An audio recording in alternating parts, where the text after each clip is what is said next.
हमारे लोगों की दशा ऐसी है कि मिट्टी का पात्र बनाकर तैयार कर लिया और ऊपर से एक बाल्टी पानी डाल दिया। कितनी मेहनत करके साधन बनता है और साधन को भोगाकर्षण के द्वारा भोग भोग के हम उसे पानी डाल देते हैं, फिर वो खत्म।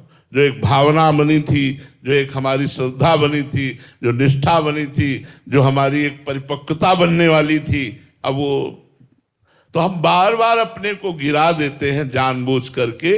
मना खष्टानि इंद्रियाणि प्रकृति स्थानि कर्षति। इसी आकर्षण को कृष्ण गृहीत मानसा, भगवान हमारे मन को खींचे, हमारा मन भगवान की तरफ जाए, ऐसी बात अभ्यास से बनेगी। और इसके लिए हम प्रार्थना करते हैं कि भगवान की कथाएं जरूर सुनो, भगवान की लीला कथा पढ़ो, भक्तों के चरित्र पढ़ो, इससे बड़ा लाभ मिलेगा। मन एकाग्र करने के लिए भगवान की लीला कथा, भगवान की लीला कथा कहो, सुनो, मनन करो। जरूरी नहीं है कि कहीं हो रही है तो वहीं जाके सुने, अपने घर में भी कर सकते हो। आप श्रीमद् भागवत, रामचरितमानस और भी भगवान की जो लीला कथाओं के ग्रंथ है लाकर अपने परिवार को बैठाल कर 1 अध्याय 2 अध्याय रोज कीजिए, उसका मनन कीजिए, चिंतन कीजिए। और 30 मिनट ही चाहे नाम संकीर्तन जरूर कीजिए, ताली बजा के, मंजीरा ढोलक बजाकर, या ऐसे ही 30 मिनट नाम संकीर्तन, 1-2 अध्याय भागवत चर्चा सुनो और उसका मनन करो और निरंतर नाम जपने का अभ्यास करो। और किसी न किसी संत से जुड़े रहो, किसी न किसी संत से आंतरिक जुड़े रहो।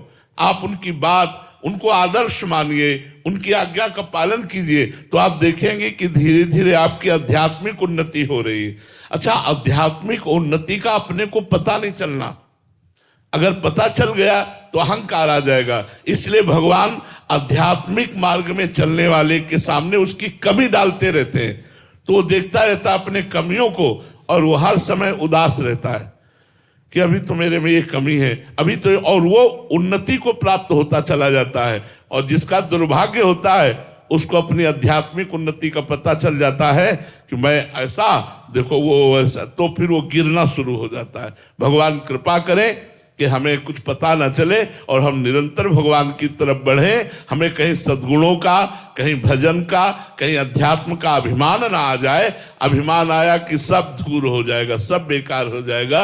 और भगवान कृपा करते हैं, अपने भक्त में ऐसी कमी सामने पेश करते रहते हैं कि बस वो यही कहता है, मौसम कौन कुटिल खल कामी। रात दिन प्रभु के भजन में लगे और कह रहे, जिन मुँह को तन दियो ताको न भजन की ऐसो नमक हरामी, मौसम कौन कुटिल खल कावी। देखो हनुमान जी महाराज कह रहे, असमय अधम सखा सुनो मोहू पर रघुवीर। ये भक्तों के ऊपर भगवान की विशेष कृपा होती कि उनको कभी सद्गुणों का अभिमान नहीं आने पाता, भजन का अभिमान नहीं आने पाता।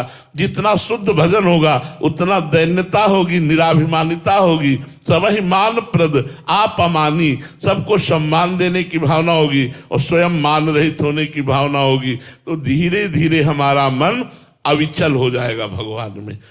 इकट्ठे आज चाहे तो ऐसा नहीं हो सकता। दीर्घ काल निरंतर सत्कार सेवितो दृढ़ भूमि, लंबे समय तक हम ऐसा अभ्यास करें और हमारा अभ्यास सिद्ध हो, उसमें बाधा ना पड़े, तो ऐसी स्थिति आ जाएगी।